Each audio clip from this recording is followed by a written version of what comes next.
Welcome to Ideas in Action, the official University of Southern California podcast. This show was recorded live on USC's campus. I'm really excited and delighted to be here. My name is Annette Kim. I'm a professor here at USC, both in the Public Policy School and in the Roski School of Art. And today I'm excited because this panel is bringing together some of my most favorite people, as well as my types of people. People who are creatives working in the city, in the streets, in the everyday, working towards justice, but also with life. You know, there's so much to fight for, so many movements to be a part of, but I think everyone here also wants to be fully alive, and that's why the arts are so important. So what I'll do is first introduce each person right before they speak. There's some similarities between them. There's some kind of affiliation with USC here with a lot of the folks, and they've all written books which you can buy and have signed upstairs. So if you just go right upstairs, there's a table with their books. They all have published interesting books. And Brittany recommended, I quote from Taj and Ben's book, in addition to, doing the work, being creatives and making things in the city, the books, are a way for us to connect with that. Taj quotes Ben as saying, artists should have the same role in the community as doctors or lawyers, that they should be there on the street, you should be able to drop in and see them, interact with them. And so the book is one way, I think, for us to do that. We can't always be in the same place and time, but we can be in dialogue with each of these wonderful people. So I think we'll start from my farthest and come this way. I wanted to have the first prompt be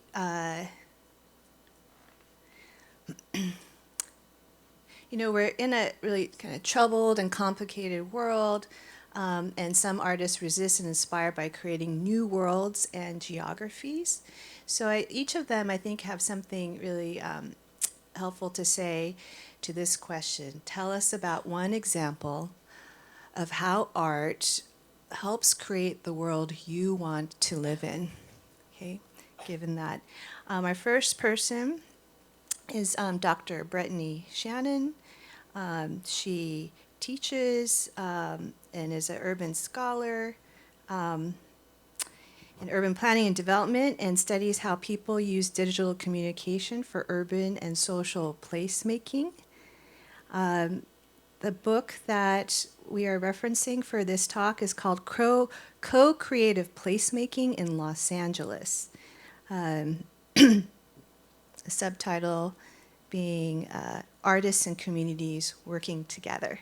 So Brittany, can you welcome, and can you talk to us about how art helps us make the world we want to live in? Well, thank you, Annette, and I'm so honored to be here today. As Annette was saying, I come from urban studies, and urban planning in the 20th century, American urban planning, is the history is one of urban renewal and white supremacist planning, and basically shaping the city as one very small and overly powered group would have it, right? And in a strange way, we can find this sort of parallel in terms of participation and lack thereof in the art world. But that's, observably silly, right? And today we have these instances in the book that we wrote of artists working together with communities to make places, or not make places, keep places, right? And I love so many examples in the book. It's hard for me to pick one. But if I may, I really like the one of Ben's.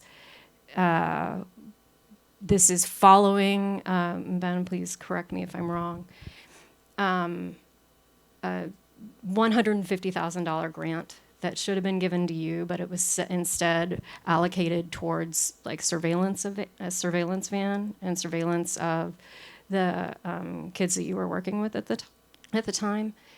And one night, Ben goes and knocks on the door, and he was like, I'm a professor, I'm an artist, I teach kids at Cal Arts. I'm wondering if they can come in and check out your van.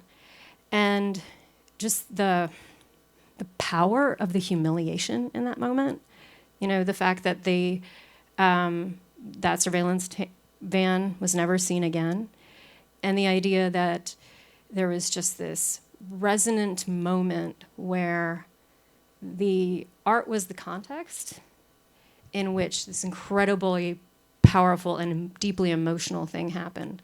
And it was so simple.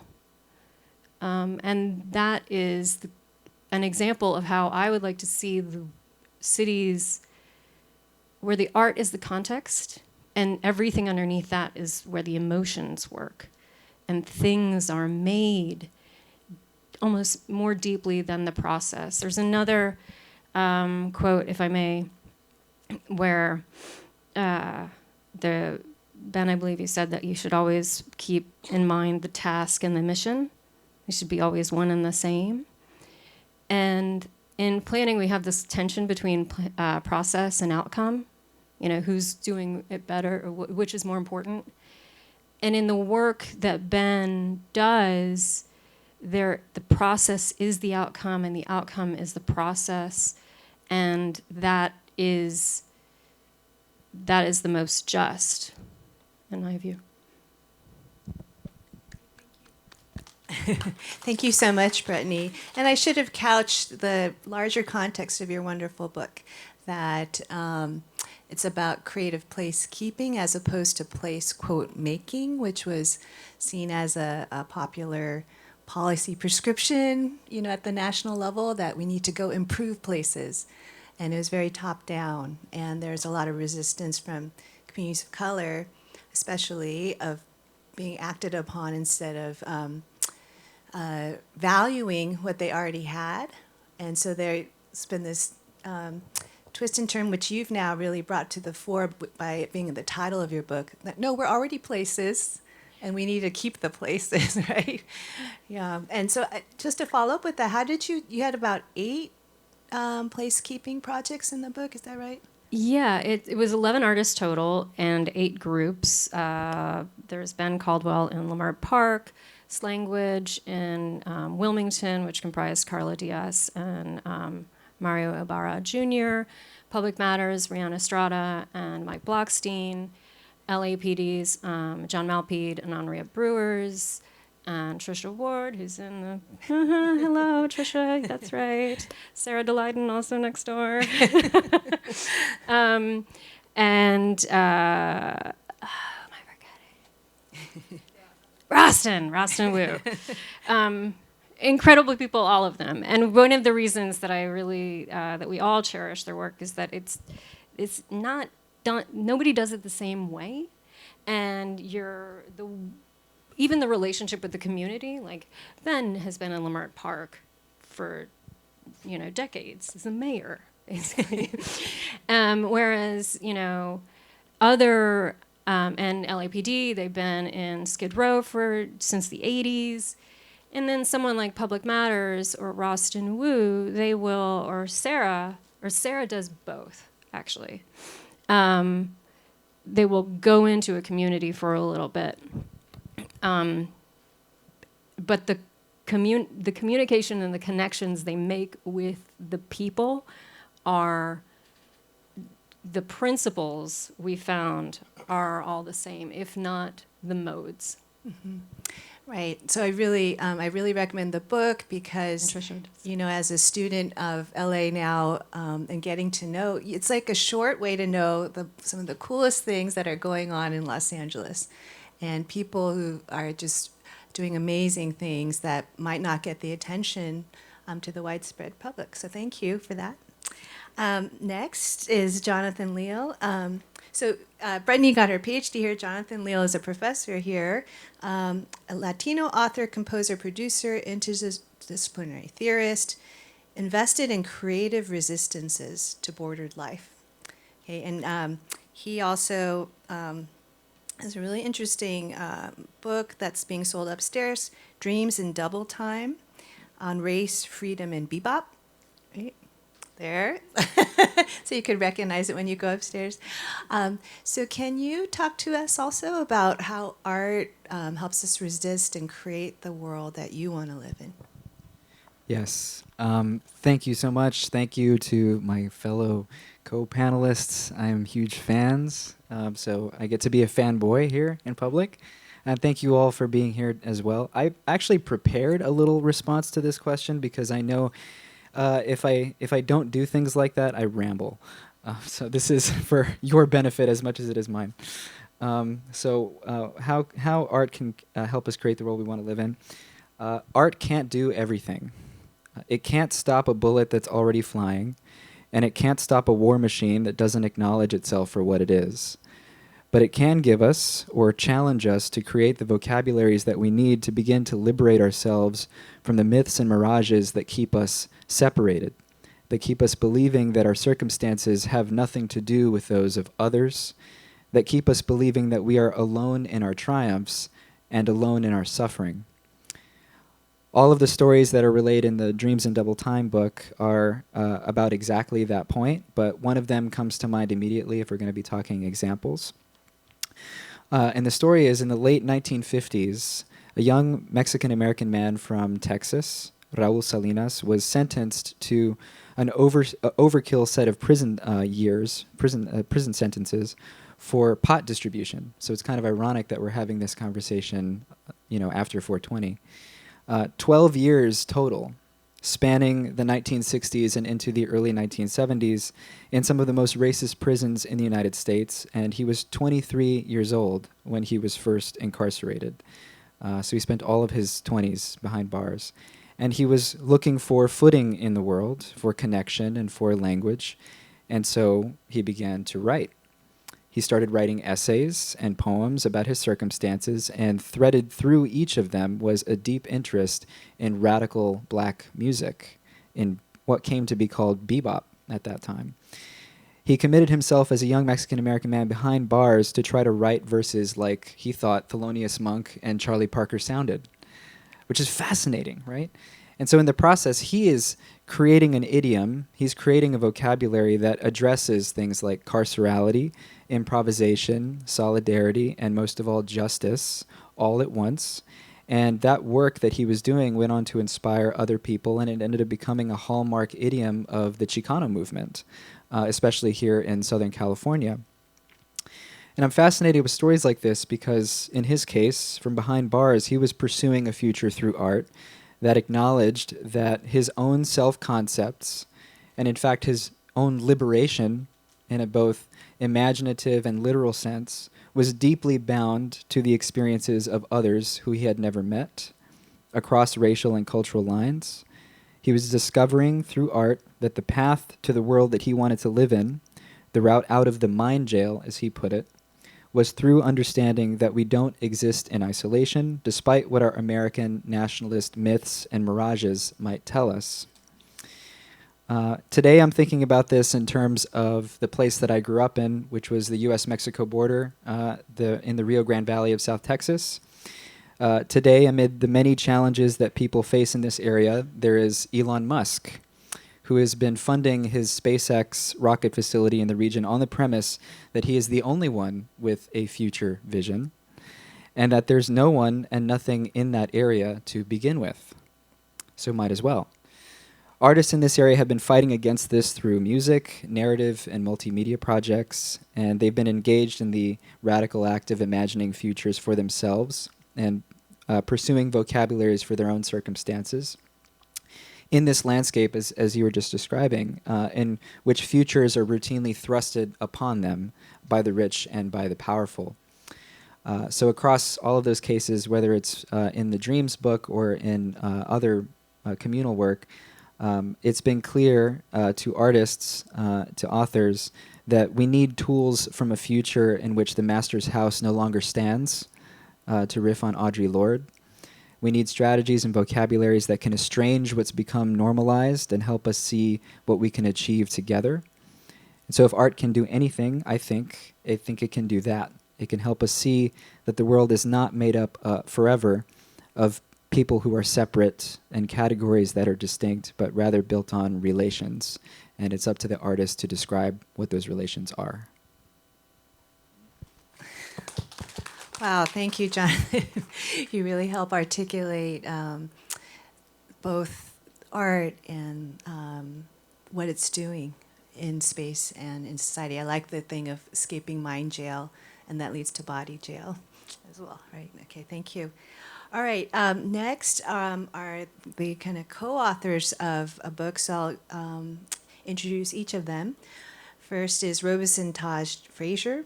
He's associate professor right here at the Annenberg School, and he's also the director of the Institute for Diversity and Empowerment at Annenberg, IDEA. And he explores Black and Afro-diasporic political cultures, popular cultures, and intellectual histories, with an emphasis on cross-cultural contact, media, and art.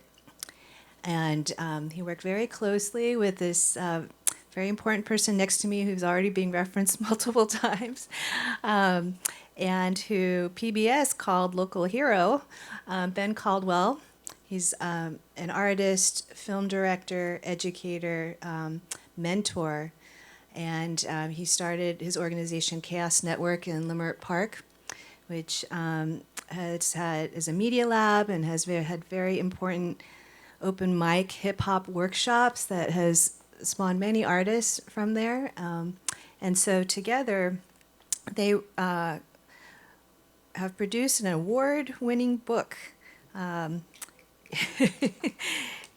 which we are also going to talk about. You could, again, buy it upstairs, Chaos Theory, the Afro-Cosmic Arc of Ben Caldwell. So maybe I'll have Taj speak first and then Ben. Sure. The question. Why is art important in terms of helping make the world you want to live in? So I'll build off of, I guess, one of the many points that Jonathan referenced, relations, fellowship. I mean, for me, I look around the room and I see a number of people who I care about very deeply, and our relationship being forged through art. I mean, as you described, art was a context. Art and us trying to make sense of the world in this city. So seeing Anne, seeing David, seeing Sarah, seeing Sabela, seeing you, Annette, Ben. I mean, it wasn't as if we created a painting or a film, but we were part of a collective called RAP, USC RAP, Race, Arts, and Placemaking. And it was really a space that encouraged us all to lean into that kind of sensibility of experimentation, of imagining, and bringing our full, complete selves into that space. And to me, that's one of the things that art potentially can enable, can facilitate. It doesn't always do it successfully, but one of the things it asks of us is to bring ourselves actually, our identities, our histories into wherever we are, and to potentially facilitate some kind of interaction, some kind of point of questioning. And for me, that's what my experiences through art, creativity, community in this city have really fostered. I mean, it's fostered my relationship to this city. And it's a relationship that's still ever changing. I met Sabela, and I'm just referencing people here because when I think about art and I see them, I think about our experiences. I met Sabela, this gentleman here, who's an incredible, brilliant choreographer, scholar, dancer. I met him through a community of Crump dancers who we were supporting. They were a community of Crump dancers who were operating out of a space in North Hollywood, holding sessions, as they call it, sessions of performance, of creativity, of exploration, at midnight in an underutilized space, in a space that had been cultivated for the exchange of commodities. It was a privatized space that was for cars to park and for people to go in and out of a Ralph's and a Marshalls.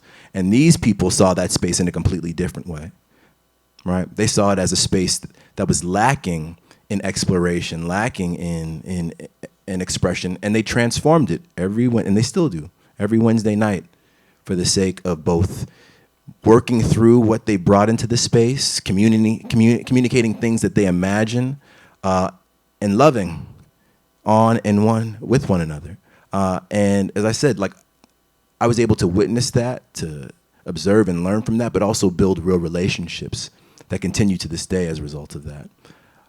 My relationship with, Ben sitting next to me, this was a relationship that came out of Ben working with a colleague on how to reimagine payphones, how to take something that some of us who are here grew up with, those devices you would see in your neighborhood, right? But to repurpose it in a way that wasn't simply about calling your loved one elsewhere, but about picking it up and having a conversation with the business owner who runs a business in that space, picking it up and hearing oral histories from people like Horace Tapscott, one of the most prominent, important musicians and band leaders from this neighborhood, right? But who created music that was about bringing the community together and fostering a sense of like community fellowship and imagination with and through the community, where you can listen to Horace Tapscott talk about growing up in Los Angeles, navigating the challenges of the music industry, putting that to the side, having a career in front of him and saying, I don't want to do that. I want to prioritize making music with my community, for my community, where you can hear those voices, and that happening through bringing people together to talk through like, well, if we could build something, if we could create something, what do we want to make, and what's the purpose behind it? How does that speak to, our own challenges within the city? How do we get rid of these walls that surround the university and say we're going to put these resources of the university and the resources of the community in conversation to create something for the community? And to me, that's one of the things that art can help to enact, these kinds of conversations that remind people that, as Jonathan points out, these borders are constructed.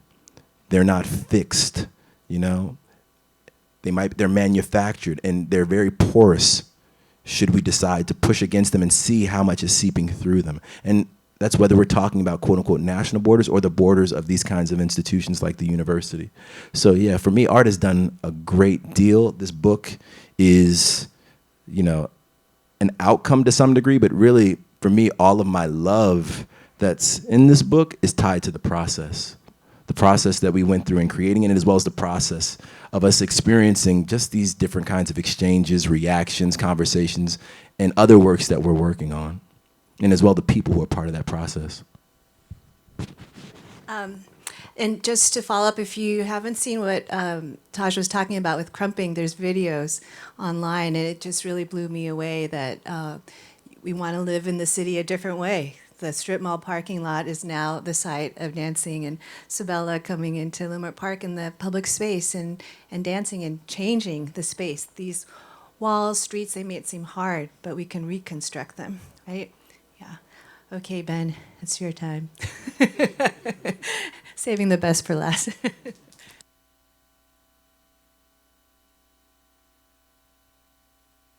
The time working here has been nothing but fun for me. I mean, the best way to describe my use of art is to see each human as an art piece. I see them, if they're evil, I see the evil art piece. If they're... So I just like, wow, look at that evil art piece.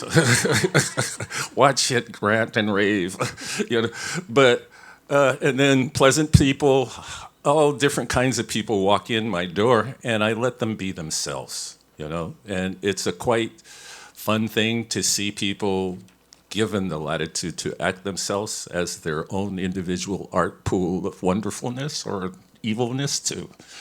But so that's how I could wade through all of this, is I really opened the door. And as they said, I do think that an artist should have his door open as opposed to close, like we tend to do, is cut off the world because we think people don't understand us. So I went on and opened the door so they would understand us. So I joined the meetings every boring Monday with the populace, and listen to them go through the rants and raving fun that we do in trying to plan our communities. And within watching that, I could see where the artist's place was to really jump in, have them see the world. I ended up making those Monday meetings a kind of an art class. It's like, let's delve into the mind of an artist and how we would look at things. And so for instance, I did, first was to really look at the neighborhood that we're in. It was Art Deco, which is Egyptian Revival. Egypt is on the African continent, right? So I thought, why lean so far to the north when we could lean to the south and looking at the designs and tributes that other cultures from the south did, like Ghana, Nigeria, and those places, they had their own writing and sense too. So on the Egyptian continent, let's see what the two would blend like. And so we did that with Adinkra symbols in the front part of our studio. And then we were able to write a grant to then, with Francois and the family that helped with that, to cordon off the place with the phone booth. The phone booth, we used it as a tactical hack. It's to show what could happen if the community collectively got together with the phone, pull it off the grid, make it work off of solar energy, and then re-hack it for the use of the neighborhood that we're in, and that it could be something that could transfer and go to any community around the world that has a cell phone. So that's the real genesis for me in that project, was to see how we could, one, teach the neighborhood how to repurpose the gear and stuff that was directly in the community, but then to use those tools for its application for fighting off the fear of gentrification. And I call it a fear. I think it's real too, but it's also a fear that could be tackled if you know how and why it's put together. And I use art as a way to undress it, because art to me is science, technology, engineering, and math. It's not STEAM. It's first art, and then technology can operate under that rubric. Science, technology, engineering, and math operate under that rubric. So we make art the major focus. And then within that, it makes it less colonized, less about quantifying and owning and controlling what Mama gives us. And I see Mama as Mother Earth. And we are quantifying every portion of her in order to make money. So that whole carbon cycle that we're a part of, we are quantifying it and colonizing it for the use of humans, as opposed to sharing all of that. And I'm getting toward that as a way to look at things. They call it soul crafting, is to make your body, us as humans, tie in alignment with nature, because we're a part of nature. We're not here to control it. So that's the tenet that I take my palette of drawing from. I try to pick from these different portions of where we are as humans, and then see if we can design within that reference.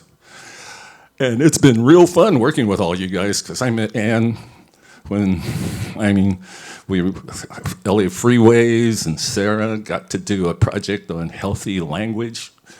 Sabello, got to see him do shape-shifting in the park, appear and disappear. So it's been kind of fun, and Annette, all of us working with various things with Karen Mack.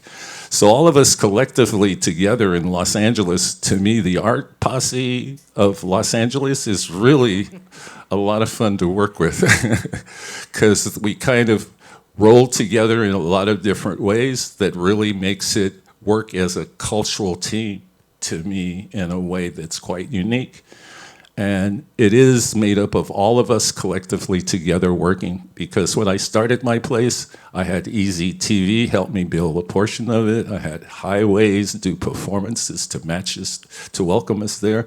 So it's always been an intermixture of cross-fertilizing within my place, and I'm thankful to have these wonderful artists as my peeps, as my people to work with. Thanks, Ben. I like Art Posse. That should be the new name. And you brought up gentrification, which is really what this whole placekeeping dialogue and what we're countering is talking about. You're the property owner of your building, and you've pointed out in Leimert Park there's really high Black property ownership. And what's, I think, really you're an amazing example is how else can you use that property ownership? Right? All the kind of blessings that have come from generations of you being there. Can we have a different kind of model of what that means and how you hold that place for the community?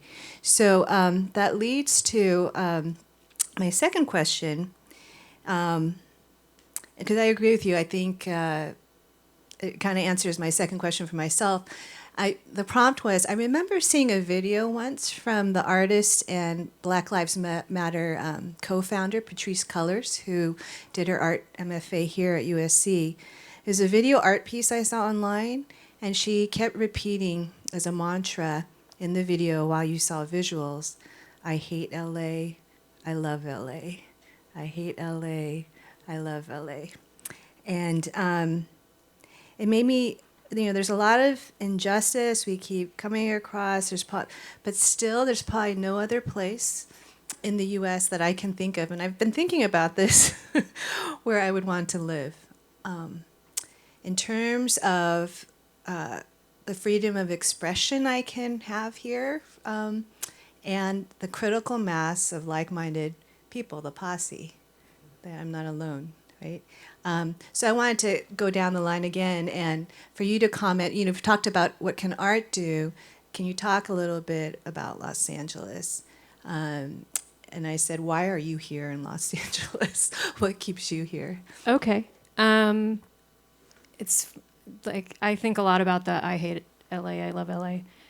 I hate our land use policy. I hate the fact that people fight over making new housing because what about my parking? I hate the effects of Prop U. I hate corrupt development. So my answers are all policy based, but I love LA because of people like this, like the Art Posse. I love that I got to write this with my beloved Anne and David. And I defy you to learn about LA urban rangers and how they brought people down to the public beaches in Malibu, much to the Malibu owners' consternation. Ha. And I defy you to go to Highland Park and to Tierra de la Culebra and to know that this huge snake was made out of stones that were just Trisha and basically the kids from the neighborhood pulled all those stones from this empty lot that had been used basically as a dumping ground and made this incredible art out of it. And to go to Leimert Park, I just to be a part of this book is one thing, but if I had just read the book, I'd be like, well, I love LA. It's a great place. To move there, right? Okay, Jonathan. Sure. Materially, my job keeps me here. First of all, the sunshine also helps. So of the people who are on the stage right now, and probably many of the people who are in the room, I'm a relative newcomer to LA. I moved here in June of 2020. Which was a crazy time to move, first of all, but to move to LA specifically. Before that, I was living in Shallow Alto. So I'm sorry if you have any fondness for that place. I don't really. But I spent 6 years there. And before that, I was growing up, as I was mentioning, at the edge of two nations, at the U.S.-Mexico border in deep South Texas. I grew up in a place that was bilingual, bicultural, porous, as Taj was talking about, deeply misrepresented in a lot of ways, both invisibilized and hypervisibilized. Invisible, there's no one here, a la Elon Musk. Hypervisible, this is a place that must be surveilled and policed. And to grow up in a place like that was formative and complicated.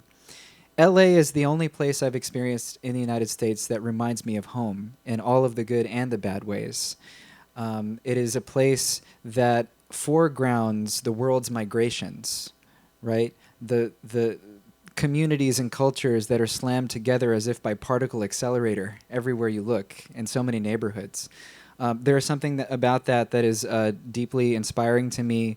It's deeply humbling to even just walk through my neighborhoods and hear people speaking languages that I can't even begin to place, to constantly be reminded of the size of the world and its many differences, and then thus by the city to be reminded to be a student.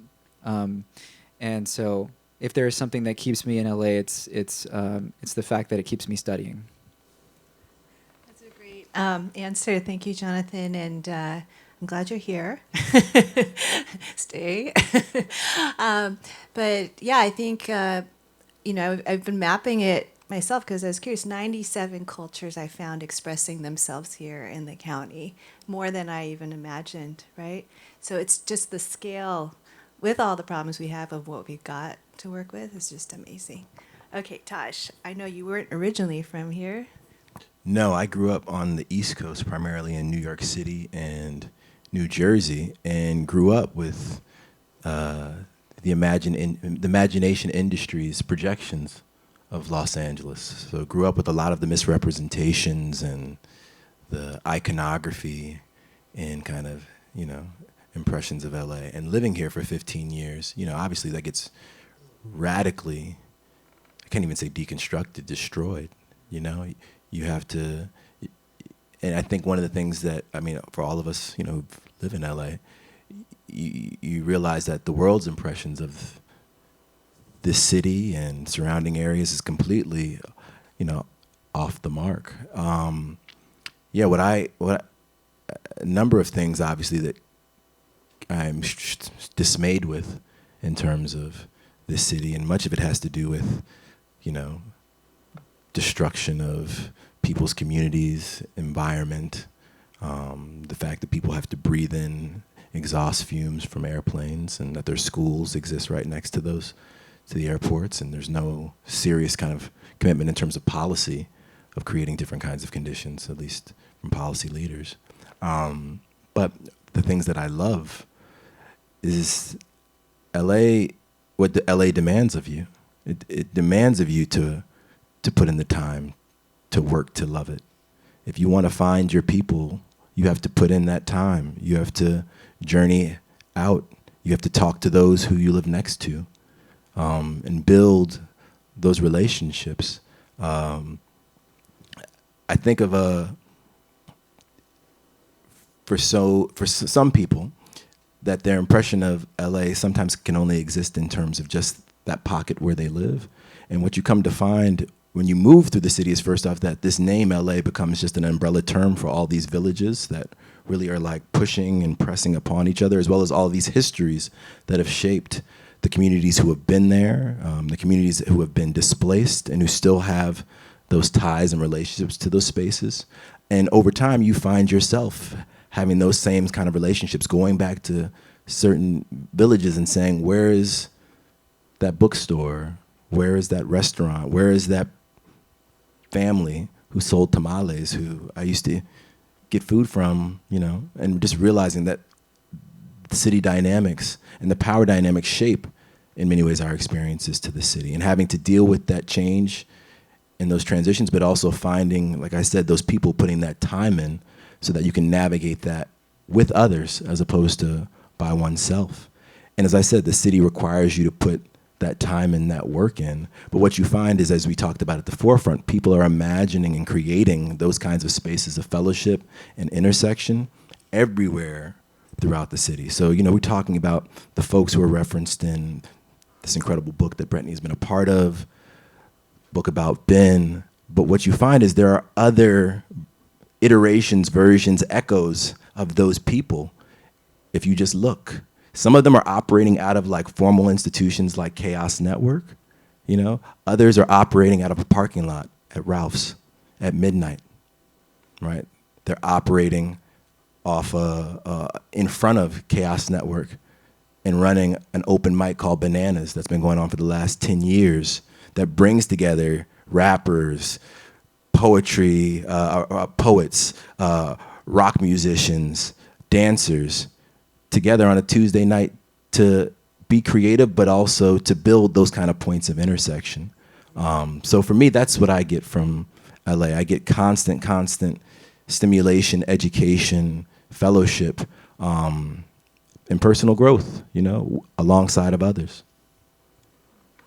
Tosh, I think that's why your books are so helpful, because I think maybe not the mainstream view of LA is one, you mentioned Disneyland or Hollywood, but there's a different, and some people would say there's no history in LA.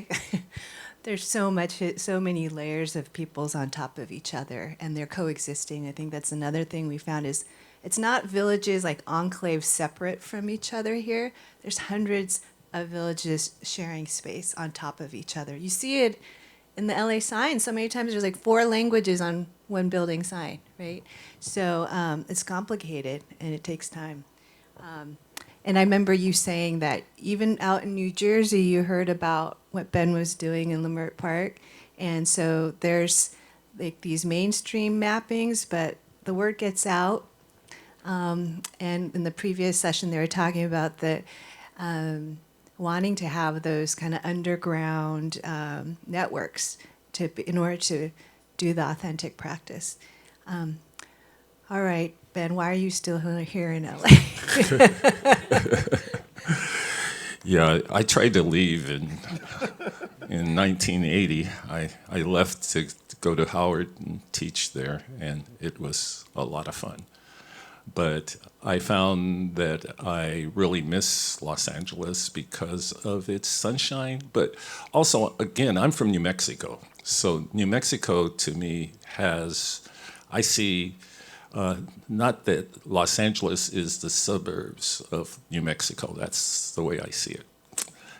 And the further it got from New Mexico, the less it acts like the New Mexicans that we are.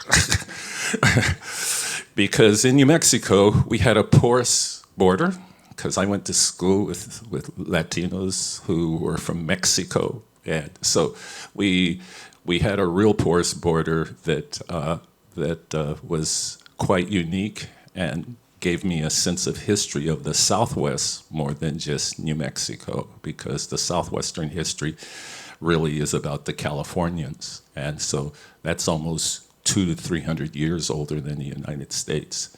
So that's the kind of enrichment that I come from, in the sense of how to look at California and that Southwestern world. That's one thing. But when you say that, I remember working with the LA Festival with Peter Sellers and his groups. We had a thinking group, and that came up, home, place, and memory. And I remember quite instinctively saying that I didn't like living in Los Angeles, and I had my Native American brother say, "Caldwell, we love you here."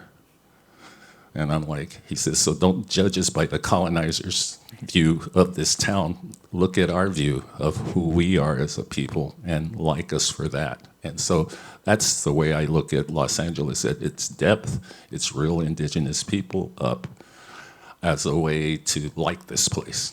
And that's the way I deal with Sankofa, because with the Sankofa, I look 7 generations back also, as a way to really get my trajectory of how I should feel in my place today.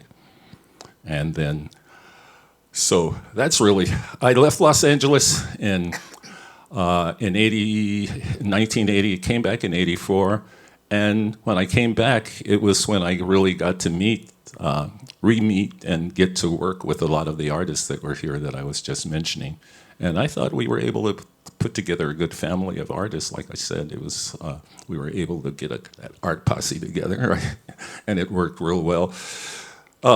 So, do I hate Los Angeles? No. I think it's an experiment that that deals with, like even when I started studying during the pandemic, all of these different villages, a lot of these different villages grew out of racism. They grew out of a way because they didn't want people of color in them, so they were mostly sundown communities. So almost all of them, including the place that I'm living now. And so I think that that's something that's interesting to look at, is that this is a town of a lot of borders, a lot of borders that really conflict with each other and are trying to move forward into the future as one city.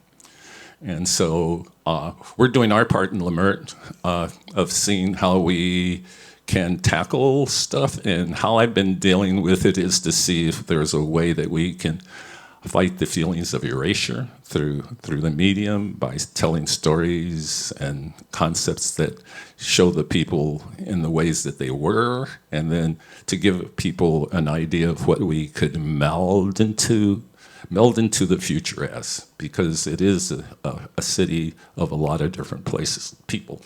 Another thing that I wanted to mention that is interesting, because I remember Taj and I were talking about the kind of strange enigma of New Mexico, because it's a place where he and I as black men walking around didn't draw a lot of fuss. And I think there's something within the context of how we were able to work within New Mexico and the people that were around, that also it was the home of the Buffalo Soldiers too, right? So Buffalo Soldiers guarded the New Mexicans in order for things to happen.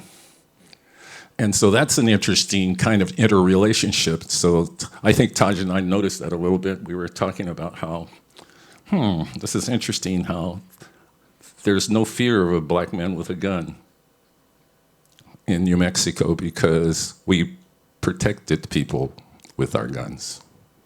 So anyway, I thought I'd end with that. Great, thank you, Ben.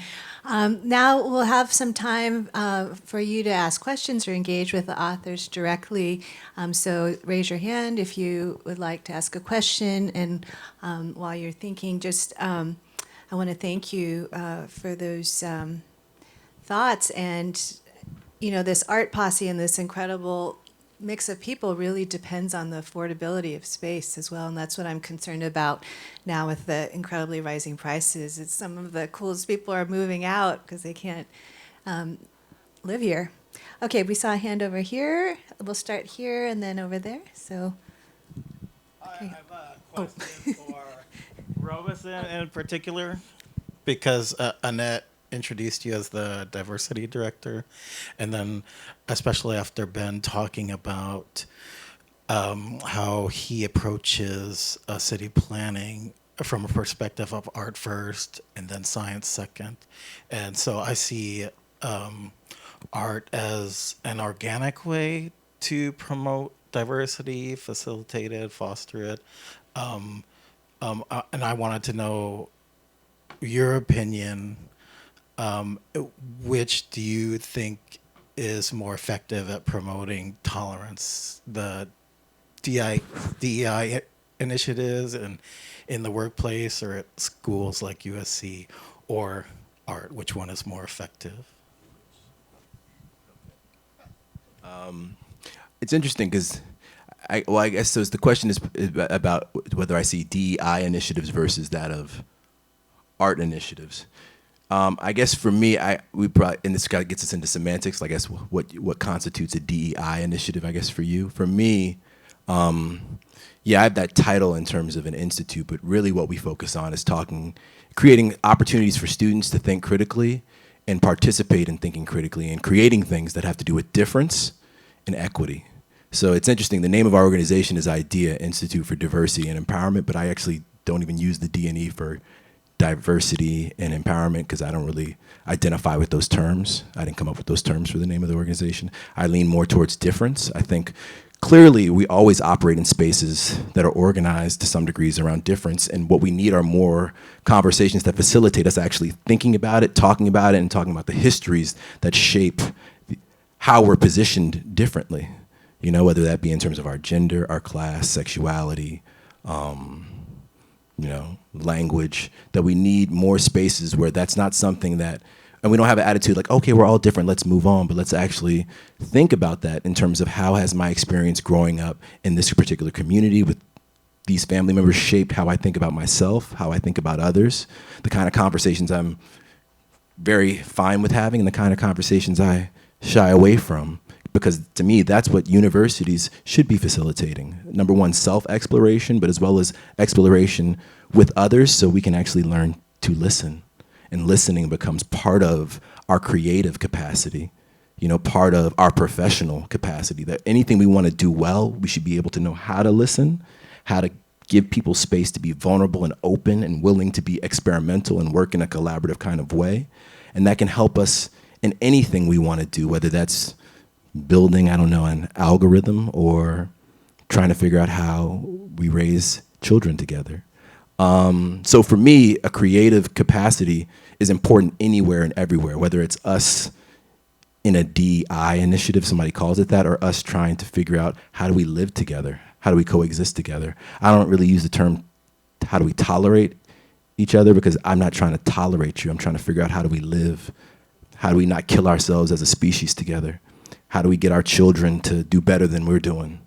To me, that's the more important things that I'm trying to live my life towards, and I try to communicate that to my students. So when I have a class, I tell them one of the best things that can happen is that we build community here. We have 15 weeks where we are experimenting and building community. I'm part of that process. I can help facilitate it, but I also bring in my own stuff, and I want to feel safe to bring in my own stuff, and my job is to help facilitate that for you all. To me, art provides great opportunities to do that, because I find that some of my best educators were artists. Not artists that they created a painting or music, but they looked at the people who came into the space and they operated like Ben described. They looked at us almost like art pieces. They were like, all right, there are different musicians here. How do I get you guys to play together in a competitive, collaborative, experimental way to make and create something that's unique to this group in this time, in this moment, that only you all could do because you all are your individual selves. And to me, that's a kind of artist sensibility. And I feel like people who have that kind of artist sensibility or capacity, they utilize that in whatever they do, whether they're building automobiles or they're trying to figure out like how do we solve these problems that are shaping our community.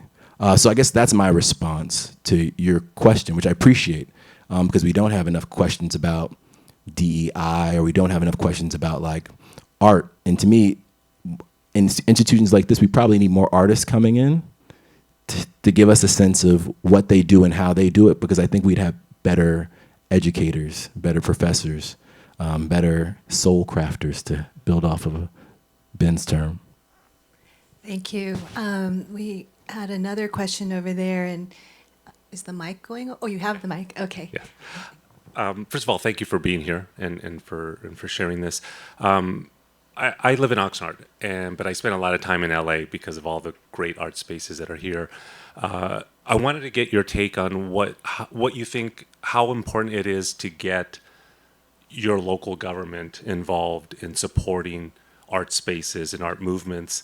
And I ask that question because in Oxnard, I work with a lot of artists, and we've struggled for so many years to get our mayors, our city managers, our planning people to support the spaces.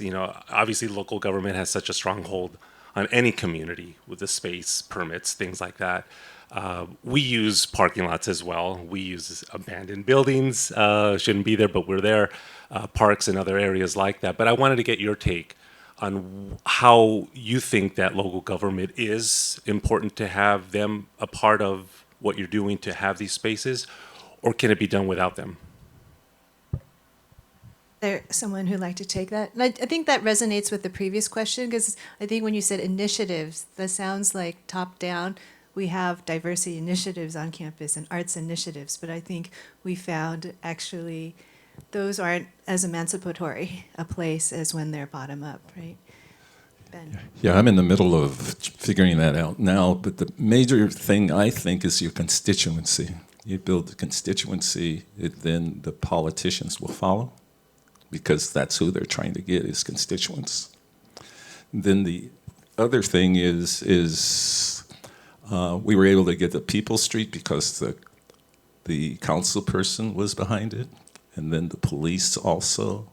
If you work it out with each of these different people who will normally say no, then I think that's the best way to go, is to really build up with the people and not scream and yell at them, but to help them process the papers through, because there's a lot of things that they have to do in order for it to go through the public system too.